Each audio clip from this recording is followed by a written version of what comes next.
Hello, everybody. Welcome back to another episode of Director's Cut. I'm Drew Fry alongside Jackson Kinney. And joining us for today's episode, we have none other than the Matt Cohen. He's coming to us all the way from the West Coast. Matt, we're so glad you can be here. And of course, we got to talk about the biggest news that's happening in the sports world, at least on a collegiate level. And the Big Ten just made their announcement that all fall sports are moving to conference-only schedules for the time being. That's their newest way of trying to basically help with this COVID pandemic, get sports back as soon as possible. Obviously, that opens up a whole nother can of worms, a lot of other questions, and so that's what we're here to discuss. So the biggest thing that I think this really is going to affect is what's at least generating the most talking points is the football season.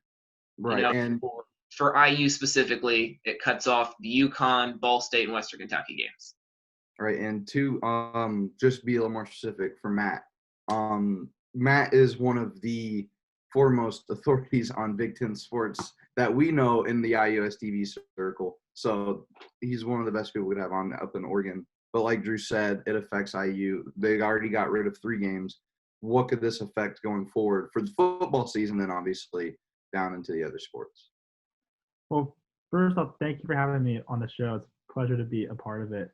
I guess to answer your question, in terms of football, first off, it was a little. So I think the main reason why this is being done is that, and this is what the Big Ten statement said when they actually released this, was that this now that all the games are conference only, at the moment's notice, they can just shut it all down. And that's obviously very helpful because the situation is very fluid and we don't know what it's going to look like in 3 weeks because, today's Friday, which means we're exactly 8 weeks from Indiana's, I think 8 or 9, 8 or 9 weeks, one of those two. I'm not good at math, but one of those two from Indiana's first game against Wisconsin in Madison, which is the Friday night, September 4th opener. I don't see how there's a football game in 8 weeks, right? Like, this seems very unrealistic. Obviously, Indiana's opening with a conference game, so that changes things a little bit. I think they may push back that start a few weeks. If they don't change the schedule, it also beyond the fact that I think football games in 8 weeks seems unrealistic. But on top of that, if you have that as scheduled, that means that Indiana's playing on September 4th and not again until October 10th. And that doesn't make sense either. So they'd have to probably rearrange that schedule to begin with. But if you were to keep some of those non-conference games, it's on the individual schools to be making all of their agreements and decisions with the non-conference teams that they're playing. So just for the sake of this conversation, let's talk about the IU Ball State game. Like, IU will have to make their own negotiations with Ball State, and they're having to do that already. But by the fact that they are, not having to, like, the fact that they're getting that done now instead of saving that game on the schedule, will make it easier in the long run if they have to make that cancellation suddenly. Flip side of that is now, like, you have all these Big Ten games and it's way easier to cancel them if you need to, but then you're playing with the travel issue. Is like, Rutgers plays Nebraska this year. Those are the eastern and westernmost Big Ten teams. They're playing in New Jersey. Those teams are almost 1,300 miles apart.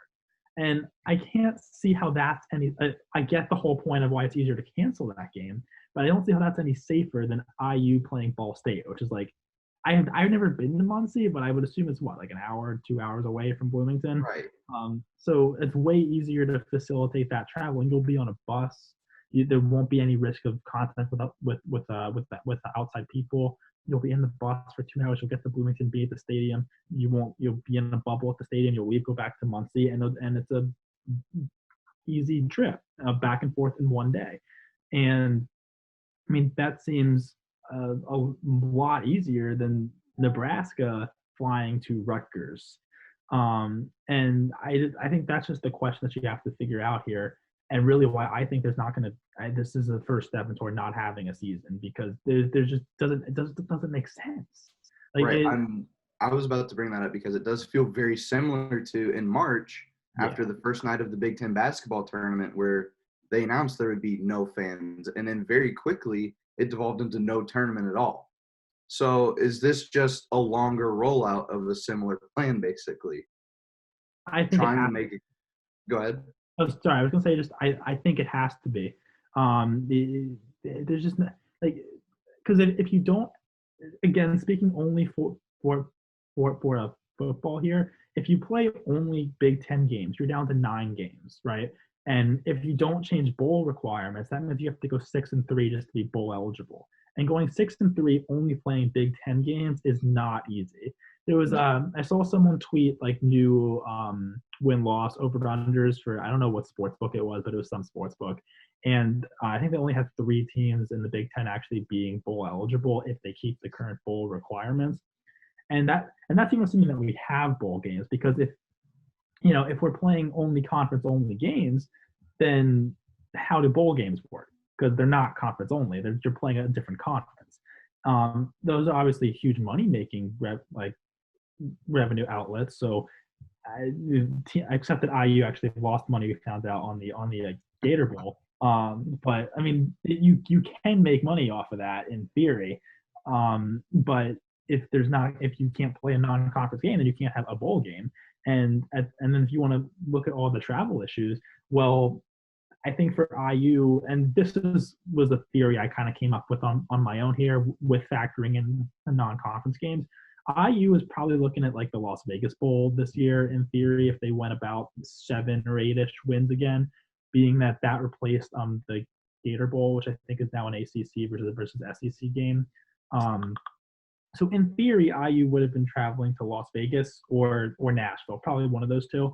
And Nashville, that's doable. It's a driving trip, but like Vegas is a long trip. And so then you're back to the same travel issue. And then the Big Ten also sends a team to the Rose Bowl every year. If there's a Rose Bowl, that's even further. So there's a lot of travel issues that just don't make bowl games make sense. And if you don't have bowl games, then why play 9 conference games for no purpose with no fans and you're basically making no money? It's at some point, it's like, is it worth the cost to have, nothing to play for, really? Right, and it's actually been kind of quick for for example, the Ohio State athletic director at one point was saying we could probably fit in 15 to 30,000 fans in the Horseshoe, and then just yesterday he said I'm not confidently playing any fall sports at all. So that's kind of where the situation is, and you bring up bowl games. That's a really good point because those would be happening when the predicted second wave of this pandemic is supposed to hit. Right. And you can't, there will be no way that a team like Indiana would be able to go to Las Vegas, or a team like Ohio State would be able to go to California. And not just because of it's ethically wrong and high chance of athletes getting sick, but the state governments might not allow it because the governments in California and the governor in New York are already saying, we don't want your sporting events here. They've already said that to NASCAR and a couple of other leagues. So what makes people think that there's going to be, say, a pinstripe bowl for a Big Ten team in Yankee Stadium when they're not even allowing stuff now in New York? Yeah, and something that Matt brought up too was that I'm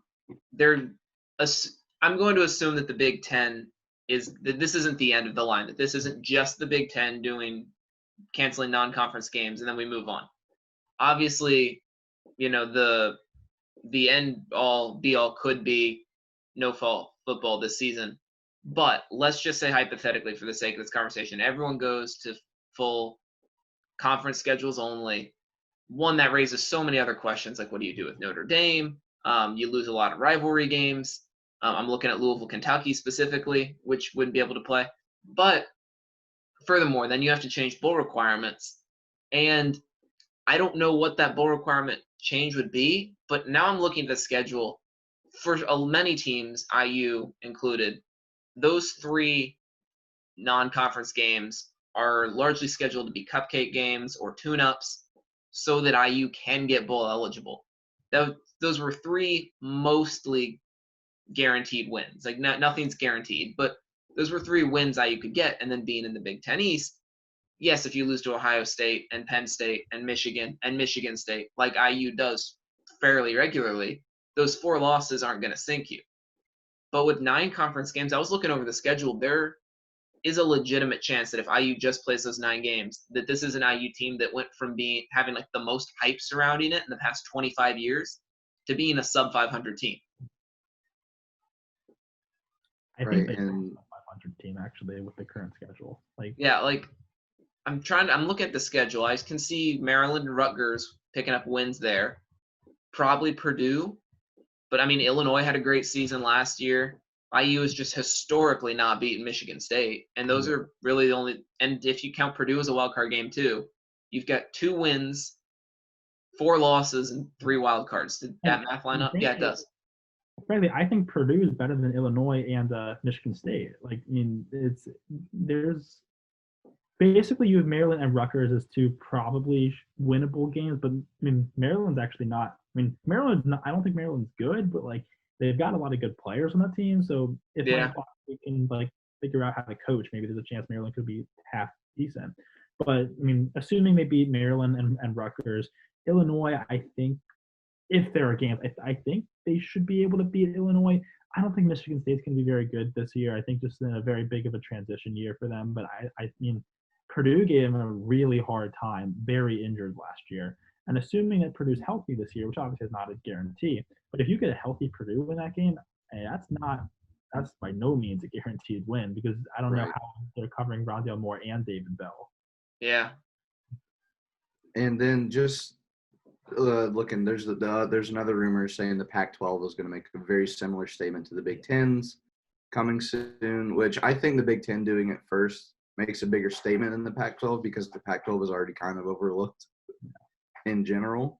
And Drew, we've been talking about it. We said that if the SEC did it, then everybody would do it, but they're working on it apparently. Yeah. But so far, the Pac-12 is coming, and then just looking at the Big Ten for Indiana again, just at a different sport, soccer, one of the school's best sports.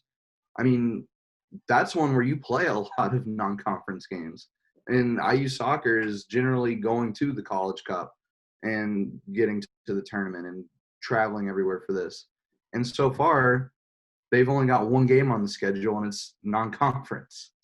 So, I mean, just looking past football at all of the other fall sports, what does this do? I mean, because there are schools cutting programs like these.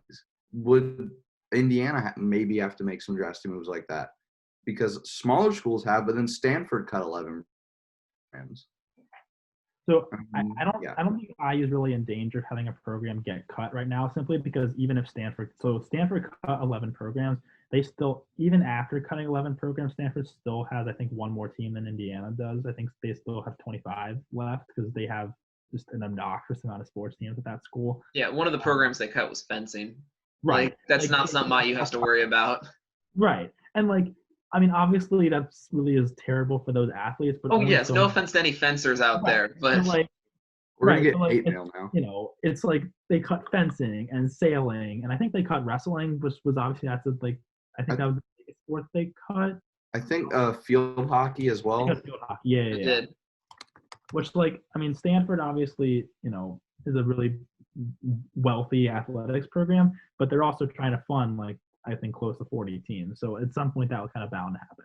I don't think Indiana's going to have that issue because Indiana generally is one of a small handful of schools that actually overall profits on athletics. I think there's only about like 30 or so schools that actually make a profit overall. And Indiana, I believe, at least recently, has been one of those schools. So they should be fine for now, at least. In terms of soccer, was a good point that you brought up, because whereas the Big Ten is really good in football, it's not that good at soccer. And Indiana generally cruises through the Big Ten pretty. I mean, Michigan's typically solid. Michigan State occasionally is good. Maryland's very good. So I mean, you've got some. Penn State was good last year. Like, I mean, you've got some competitive teams in the Big Ten, but generally Indiana cruises through the conference. So it's those non-conference games is how Indiana generally built up, you know, a resume to get them into a seeding that will allow them to host games into the quarterfinals, which they've had the past couple of years. And I correct me if I'm wrong here, I don't think they would have hosted a quarterfinals this past year had they not lost to Santa Barbara. But doesn't matter. But if there is an NCAA tournament, how do you judge Indiana compared to previous years? Because you've only seen them. I mean, they'll probably have a great record in the Big Ten, even if it's. I don't know. I'm not as knowledgeable on the soccer team compared to the football team. But like, assuming they just have a really good record in the Big Ten, how do you compare them to an ACC team that played a much tougher schedule and has probably a worse record? But you haven't seen Indiana play Notre Dame like you typically would, or play Kentucky like you typically would, or play Louisville like they occasionally do. So soccer is a really interesting case specifically for Indiana, because a lot of the other Big Ten schools don't take it as seriously as Indiana does. You look at some other fall sports too. I mean, volleyball has been a program on the rise, obviously, that we talked about a lot. With Steve Aird, I think the team had a lot of hype around it this year to kind of take a next step. I mean, and for conference only in volleyball, that is quite the opposite of soccer, because Big Ten volleyball is one of the best conferences for the sport. So if there is a season played, IU volleyball has a good record against solely the Big Ten. If there is a volleyball tournament, that reflects really well on them. So it just depends on sport whether it's an advantage or not. Tougher because the volleyball team is on the rise, trying to come into their own. That's going to be really hard to do when your first opponent is Minnesota. Yeah, and that's been the issue for the volleyball team, is they'll start the season against non-conference in these tournaments across the country, and they'll build up a pretty decent record, and then they hit the Big Ten, and then the youthfulness of the team struggles against the Big Ten because they're really good, and teams like Penn State have players that have been around for 3 or 4 years at that point, and they're just not used to that kind of level of competition. Maybe this year it would have been different, or it will be different, but it's a tough ask for a young team. Yeah. And then I'd be remiss if I didn't at least mention field hockey, because that's something that I followed through my time at IU, and I enjoy watching. But man, based on what I've seen these past 3 years, if the field hockey is playing an only conference schedule, I legitimately think they could go winless. They've beaten Michigan State twice since I've been at IU, I think, and that has been their only conference win. They rely on beating like Ball State and St. Louis and those teams. Right. Yeah, it's not. It's going to be a rough season if it's only Right. I don't know how Iowa got good at field hockey. It's weird, but everyone in the Big Ten is good except Indiana. And then just to round it out, we've mentioned every other sport, men's and women's, cross country, the other sport affected by this. And that moves into my next question, because we kind of talked about this, where maybe it is kind of the situation where they're moving to just canceling all fall sports. What does this do for winter sports? Because that's supposed to start in late fall and run through when the second wave is supposed to hit. So if they're already doing conference for football and all the fall sports, I don't see how they have a schedule at all for basketball, wrestling, swimming, and diving. I don't see how any of that can go on if they're already making these concessions for the fall sports. It's a really, really good question. Because basketball starts in what, late October, early November? That would be still during football season. So, and then we're talking here that IU, the week of Thanksgiving, is supposed to go to Maui for basketball. Is that a good idea? I don't think that's that doesn't make sense. So, I mean, you can play a conference only schedule in the Big Ten too, but then that means, and for the sake of this, let's say that they go conference only for the winter sports also. You're pushing back the start of basketball. I would assume they'd probably cut some of those late November, early December conference games, probably push everything back to January, start the season in 2021. That's obviously speculation. We don't know what they're actually going to do. I just think that makes the most sense. But if you do that and you're playing only conference games in the Big Ten, the whole thing with last year's season was that Indiana really racked up wins not playing in the Big Ten, And then when they got in Big Ten, played about 500 basketball. Playing 500 basketball in the Big Ten was good enough to get you into the NCAA tournament. But if we're looking at it the same way, if you're looking at an Indiana team that, if again, assuming there is an NCAA tournament, if you're trying to get Indiana in, you're potentially looking at what, like a 9-11, 10-10 team. And even though it's the Big Ten, can you argue getting a 10-10 team to be able to play for a national championship? It's a hard argument to make.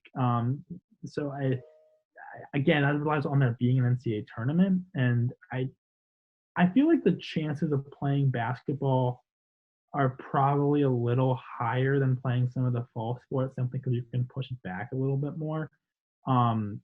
Basketball obviously is a pretty risky sport to play, though, because you have a lot of close contact Right. in games, and you're gonna have to say, you're playing in indoor closed facilities.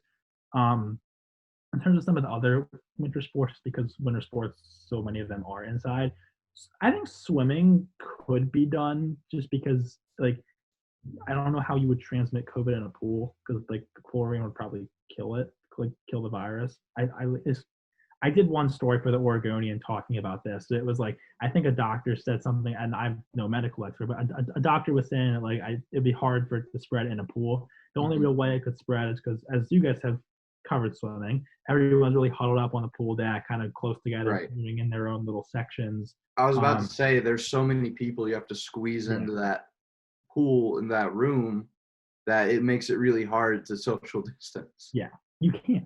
You would have to have basically, you would basically, again, this is my own speculation here, but like you basically would have to make the event like take much longer over the course of the day. Have swimmers do their event, when they do their event, leave, and then have people rotating in and out of the building. But then you're having people rotating in and out of the building, and that probably isn't a good idea either. So that logistics issue is probably why swimming could be an issue. And I mean, I legitimately, as the more we talk about this, I'm talking myself more into thinking there might not be sports at all this year. It's just not a good way to do it. And I mean, and maybe for all we know, that the second wave people are talking about kind of later in the year, for all we know, maybe we're having a second wave now as we are reopening, and because I mean it's worse than it's ever been right now. And maybe it's only going to get worse for all we know. Maybe this is just what it's going to be, is what it is right now for the next 6 to 8 months, and if that's what's happening, I mean, I just don't see a world in which you can ask any sports team to travel anywhere in the Big Ten, regardless of, even if it's IU going to Purdue. It's just not safe, and there's just so many questions. Like, but then at the same time, you look at like what Major League Baseball about to do. Major League Baseball is going to have teams traveling around, like, kind of regionally, and if they can pull it off, maybe college athletics can see what they're doing and implement that in their own systems. But then Major League Baseball so far has had a really rocky time getting this started. Teams have canceled workouts, testing is the whole thing across so many sports is a mess. And there probably isn't a right way to get this all started up, but it's not looking good right now. Yeah. I think for spring sports, it's kind of, we can push that off to the future because you have so much time to figure that out. But I mean, fall sports, I don't see how fall sports happen. And winter sports, maybe you can find a way by 2021. Maybe there'll be a vaccine by that point. But until there's a vaccine, there's just no way. I just don't see a way that sports can happen in any sort of legitimate fashion. Right. Like, assuming that there's not a vaccine, maybe for basketball, since it is NCAA's moneymaker, they move it to all conference. Yeah. And maybe they can push it to a spring start date. Yeah. And just have a really condensed conference schedule and then go into a tournament if it's possible. Yeah. But like you said, for swimming, I don't see how they could do it. Wrestling, for sure, I don't see how that could happen. Wrestling is as close contact as you can get. Yeah. Exactly. And they already have worries about transmitting things in that sport. So Yeah. And one thing that's I think is particularly interesting for swimming, at least from an IU perspective, is that is a sport that is heavily dependent on travel because you have very large teams. And like I mean, IU is a national title contender on both the men's and women's side, at least a conference contender. But you can't really move to only conference play in that. Because that, well, if you do, it's just I don't see that happening because most of IU's schedule is reliant on 4 or 5 meets against Texas and bring Florida and teams. Kentucky, who are Yeah. really good. And then the only team in conference, the only 2 teams in conference that could hold a candle to Indiana are Michigan and Ohio State. So, I mean, it's difficult. And the other thing with Indiana swimming is not only does it affect the college athletics, but they have Olympians train with them. Lily King, Blake Peroni, they train with the team because Ray Lewis is an Olympic coach. And going into an Olympic year with it being pushed into 2021, that's really important from that standpoint. So swimming affects more than just the IU side of it, but also training for the Olympics for a couple of athletes. I think that in terms of the professional training, at least on the phase 2 reopening document, they're saying that they're allowing the professionals to join the IU team when the pool opened. I think that opened on the 6th of July. So they've been able to be in there. I don't know if they've actually physically gotten in the pool yet, but they could get in as of the 6th. So they'll be able to train. I mean, we've seen a lot of the pro swimmers have been able to kind of use ponds and find like makeshift places in Bloomington to train, and maybe that continues. I don't think I think they have the benefit of not actually having to compete anytime soon. I mean, like if you're Lily King and Cody Miller and Blake Peroni and Zach Apple and all those people, you don't have anything to prove right now by swimming in the competition. So if you can just find a way to train for the next year, because the Olympics still wouldn't have started yet by this point if they were actually happening, find a way to train for the next year, and they'll be fine. They should be fine, assuming there is an Olympics, and I think there will be an Olympics next year. I think I would hope by August of next summer we'll probably have a vaccine. Hopefully by summer 2021, we should be able to have at least the Olympics. I would hope so, right? By August 20, like by over a year from now. Yeah. I would sure hope we're there. I mean, then again, I thought we were returning to school in March, so yeah, that's fair. I'm not.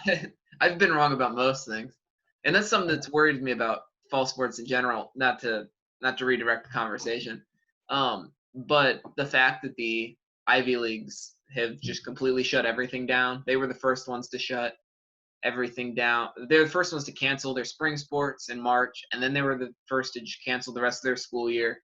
And now they're doing it all again. And the way I see it is the Ivy Leagues haven't been wrong yet. And I desperately want them to be. Yeah. But they haven't. And until an organization within the NCAA is able to prove that they can pull it off when the Ivies didn't even feel like it was worth giving it a shot, They're the smart schools for a we're not in a reason. good situation. They're the smart schools for a reason. They've been right. Unfortunately. They've been right every time, and I think they're going to be right again this time. I mean, I don't see how all sports can happen. Right.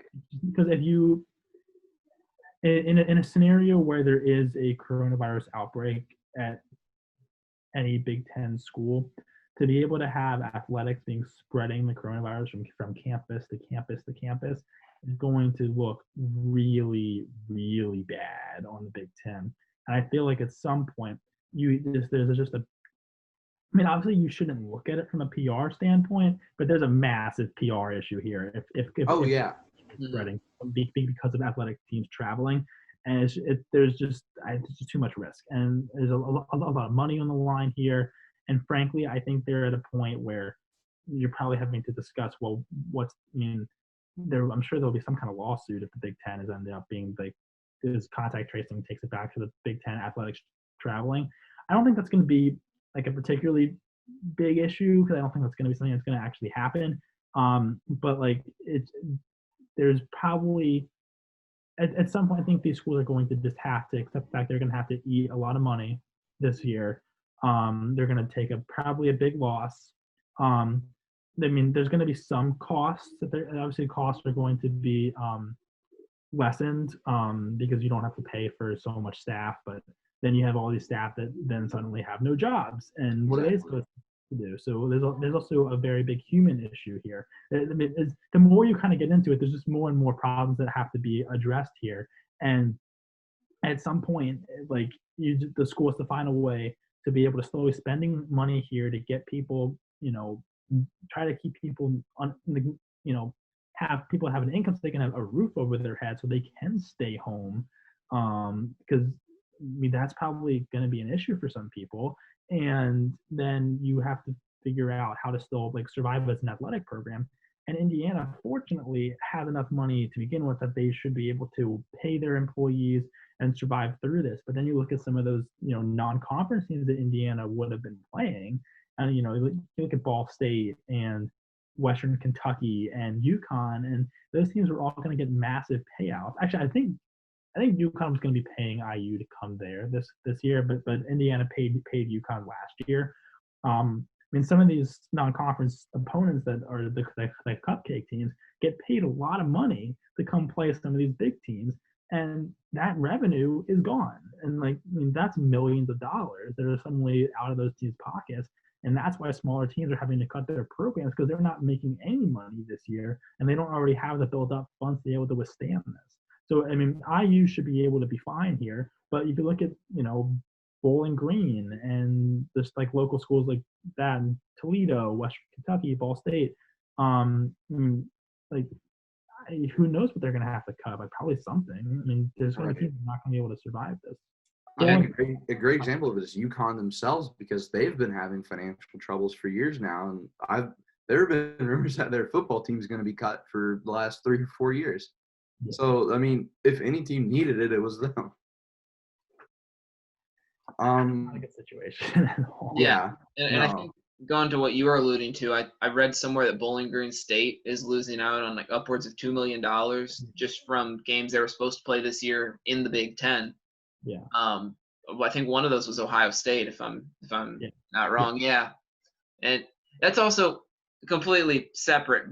But I'm so disappointed that college football is being robbed of an Ohio State-Oregon game early in the season, because that would have been a fun one. I mean, there are some decent matchups that won't be played, and I'm assuming that this is going to expand to the rest of the conferences where we're going to lose. SEC won't be playing out of conference as well, at least in terms of trying to plug this up for now. The one question with that I have had, and it might have been answered somewhere and I just didn't see it, but what are teams like Notre Dame and Army going to do, and Navy, for their football season? So Navy, I believe, is in the American Conference. So they'll. Oh, that's right. They're in the AAC. That's correct. But Notre Dame, I read somewhere some report, and obviously the ACC has made no announcement on this.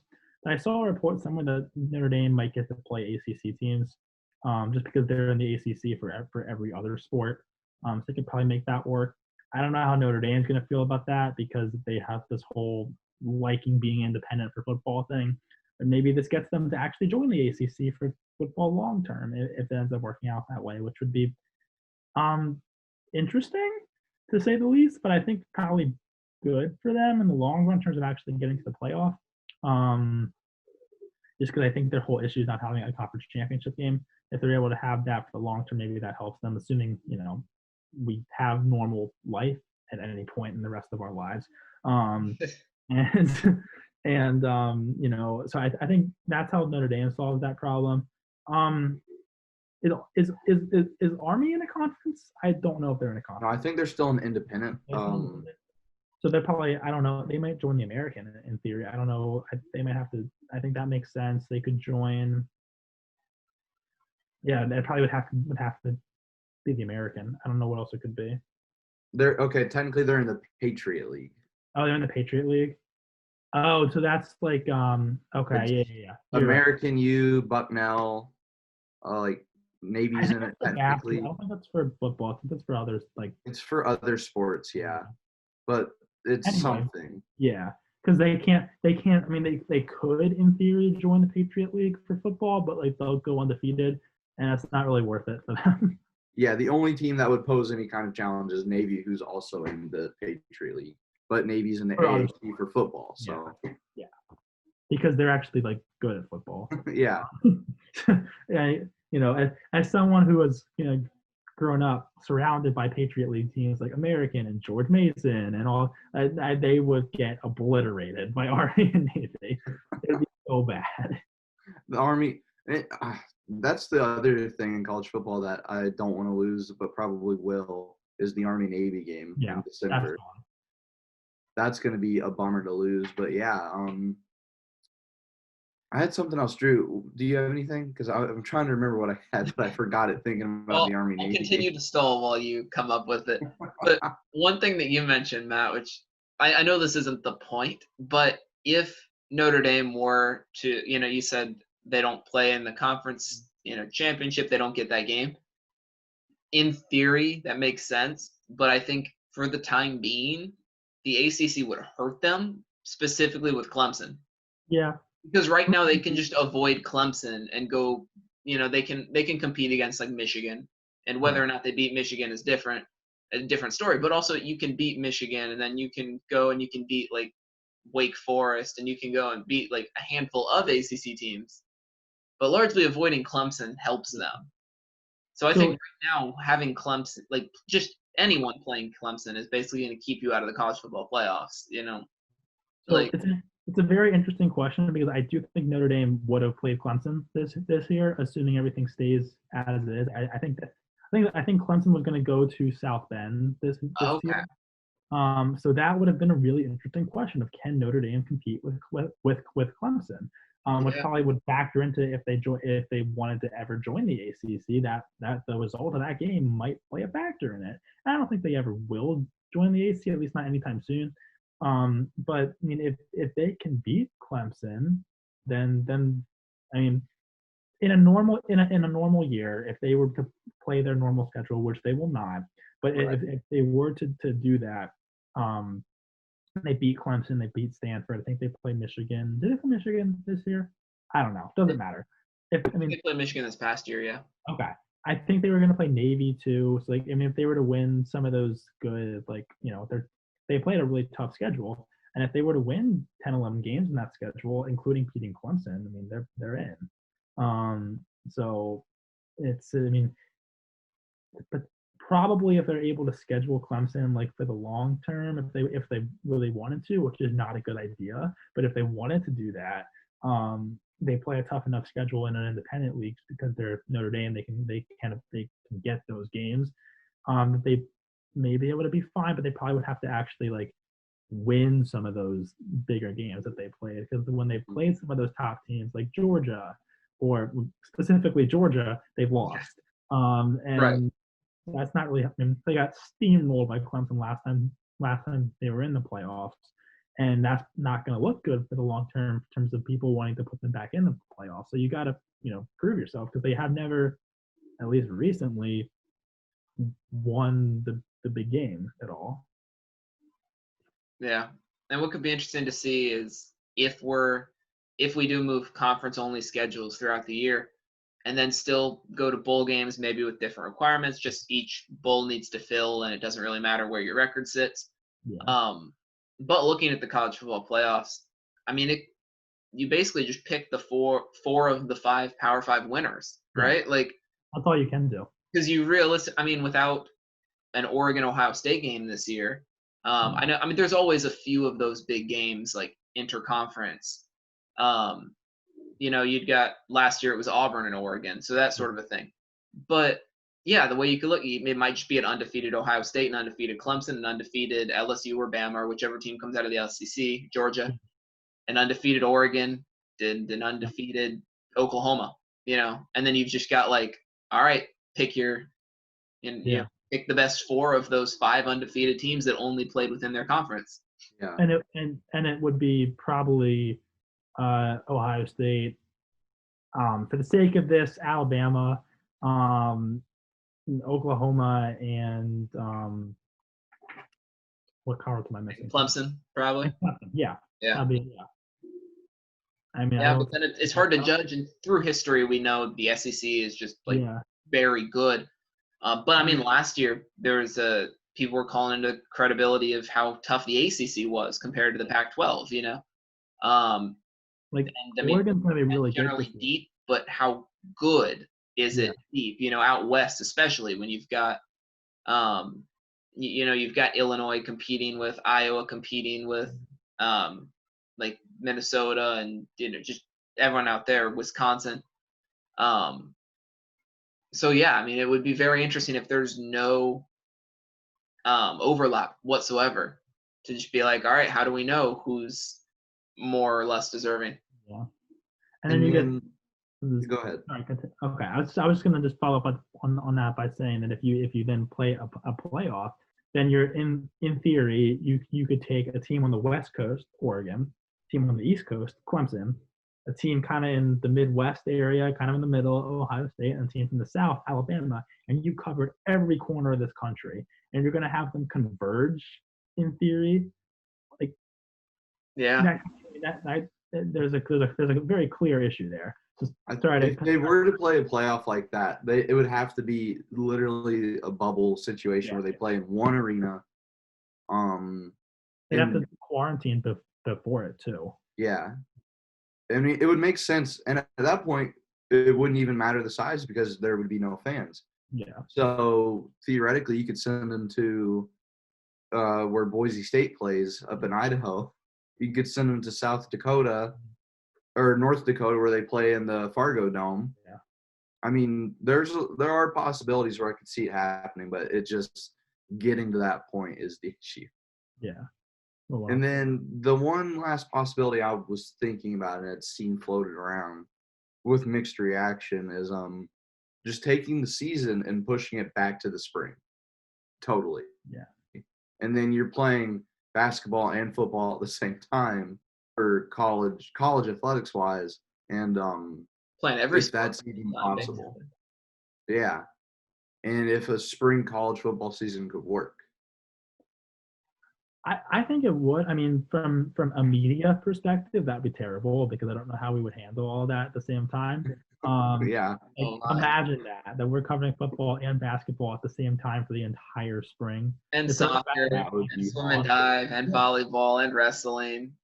I would be insane for media, but we're not the issue here. So throw that out the window because that literally they do not care about the fact that media will have because we'll be there. It doesn't make a difference. But spring sports, I think, actually makes a lot of sense. I think it's actually a really good strategy to take because if you're gonna play, like, in theory, if you're gonna play like fall sports and then want to push the NCAA tournament back because then you were worried about teams playing out of conference, then why would you push the NCAA tournament back and have like a 3-month, 4-month gap between play? Which that doesn't make sense. It seems to be a lot more logical to me to wait till there's a vaccine, which will probably I want to hope January. We don't know, but hopefully around January. Like if we can get a vaccine by that point, then you can play these spring sports and feel a lot more. You can't feel totally comfortable, but you can be more comfortable doing it. Play everything in the spring. That way, you're still making the revenue. You may be able to have even fans by that point, not full fans, but more fans than you would have now. And you can have something that looks a little more normal.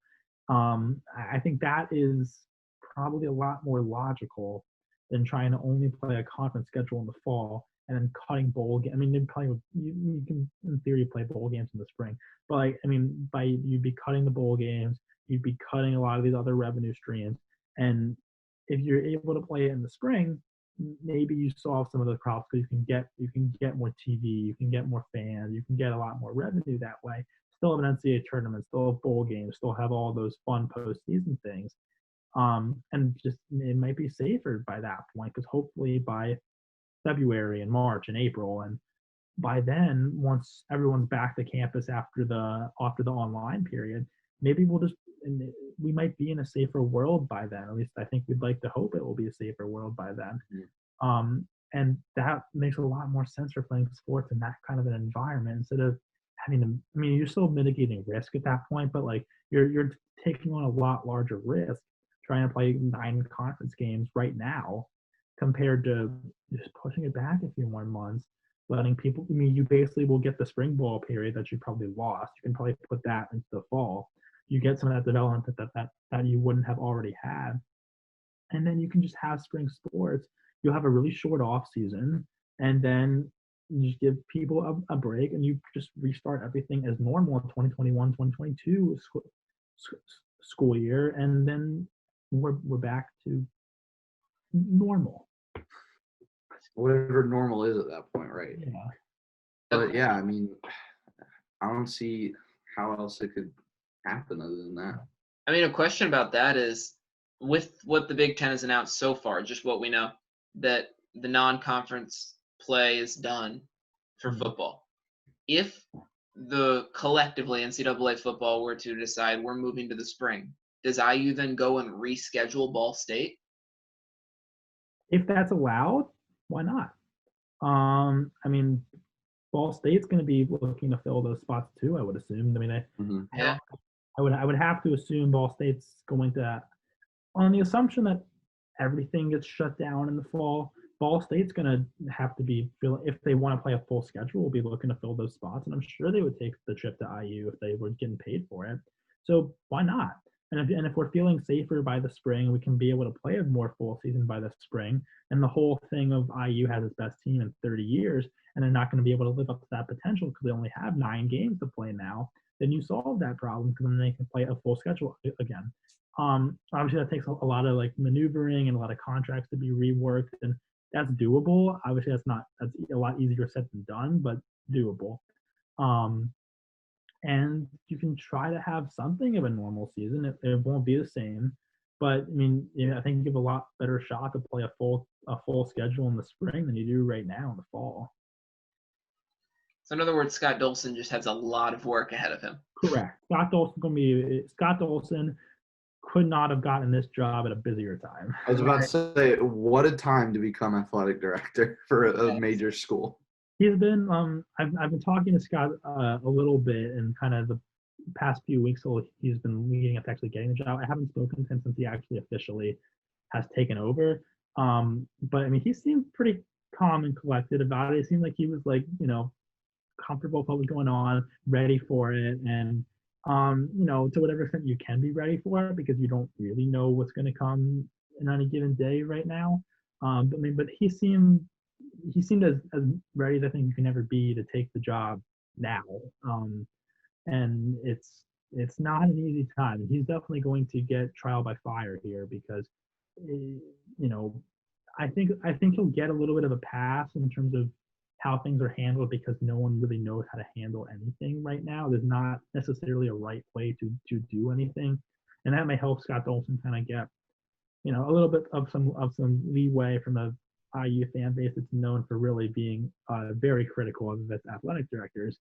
And I think that will kind of help him a little bit, but I think he's ready to take on whatever's going to come, because he's known what he's going to have to face for a while now.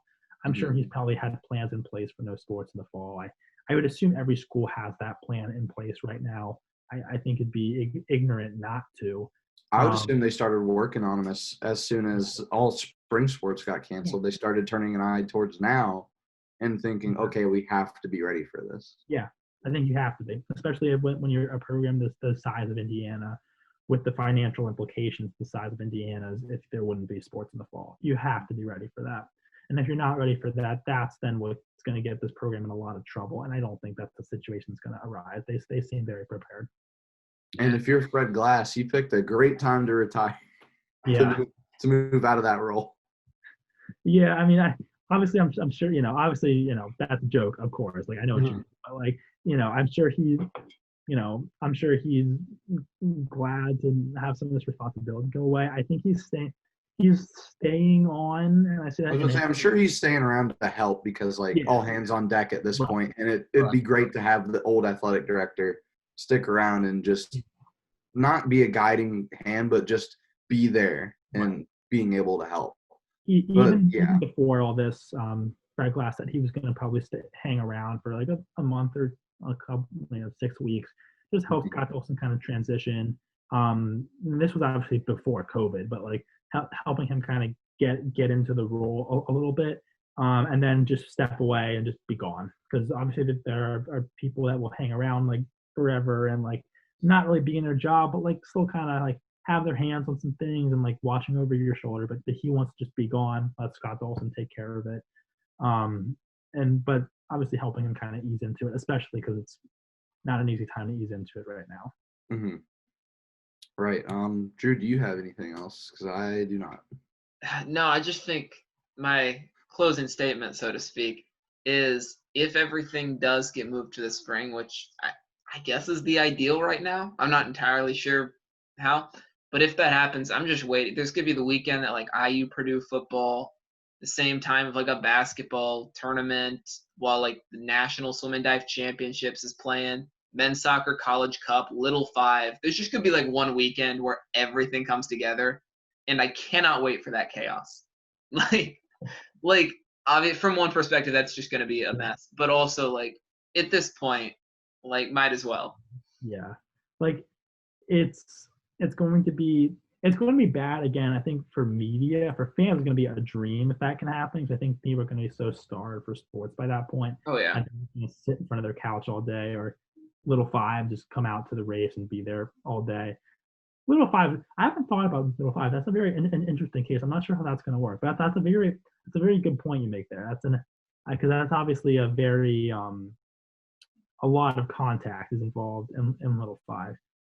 So if we don't have a vaccine by that point, that's an interesting one for sure. But yeah, I mean, I think it's going to be something we're going to have to just handle. It's going to be chaos, but it'll be fun. I think we'll figure it out. And It'll be a hell of a time for Drew and I to have zero sports in the fall, get back from the winter session, and then have everything happening at once. Your show's going to be like 2 hours long of highlight packages. Right. Your sports night is about to be a 45-minute long show. Oh my gosh. Oh my goodness. But yeah, Matt, thank you so much for coming on. Thank you for taking some time out of your day. Of course. Thank you for having me. It's really taking a lot of time out of my day here. I'm technically off today, so it actually isn't really that big of a deal. Oh, there you go. But I appreciate it anyway. Thank you. Yeah. How's Oregon during all of this? Is it nice at least? It's been really nice. I mean, there's been stuff that's been like a little bit open. There's some outdoor seating and restaurants. I mean, there's a mandatory mask rule, which I think is basically everywhere now anyway. But I think Oregon was a little not on the earlier front, but like they were before Indiana for sure in terms of that. I'm covering a live baseball game tomorrow, like an actual like real like. Wow, there you go. So that's going to be interesting. It's between the Portland Pickles and the Portland Gherkins. The gherkin is also a kind of pickle, so a lot of pickle themes going on here. It's like a college summer league thing. It's just starting up tomorrow, so it's the return of live sports for the first time to Oregon. So really thrilling stuff. As I think I haven't heard of any of the colleges that are on the rosters here, so that's good. I'm gonna have to probably do research for that today because I haven't done that yet. And so it's not really a day off, but it's kind of a day off. But a long way to answer your question is it's been fun to be out here. Still gotten to do stuff a bit. Have not been stuck inside all day entirely. And it's just cool to actually be able to like. I mean, I did not think this was going to actually work out at all. This summer. The fact that I'm actually here is I feel really fortunate and lucky to actually be here, and definitely trying to do my best to take advantage of it. And I know this wasn't what I was supposed to take away from that, but one team is named the Pickles, and the other team is named after a different type of pickle. No, that's what you were supposed to take away from that. Actually, that was the correct takeaway. So yeah, the entire show has just been a build up to the Pickles versus the Pickles. Basically, yes. So apparently, I was talking to the GM the other day. Apparently, they're going to have like different like pickles you can get from like a food truck. Because they're so it's the entire game. Yes, the whole thing was just about pickles. Correct. So I want to include pickle puns in my story somehow. I'm not sure how I'm going to do it, but that's my goal. And then the obviously the main goal of the game is to get a runner in a pickle. Exactly. If that happens, that's the lead. Like that, if I can get the word pickle in the lead, but then not actually about the team, like not the team name, the pickles. I can get like pickles or like dill or any other like pickle word in it. That's all I want. So bad. Live sports returning to Oregon, a big deal. There you go. Yes. But yeah, okay. Oh man, we'll let you get to the pickle research, and hopefully you have a good time covering the game tomorrow. Matt, thank you so much for coming on. Of course, thank you for having me. And for Drew and myself, thank you guys for watching. We'll be back next week. Tune in then, and stay safe out there.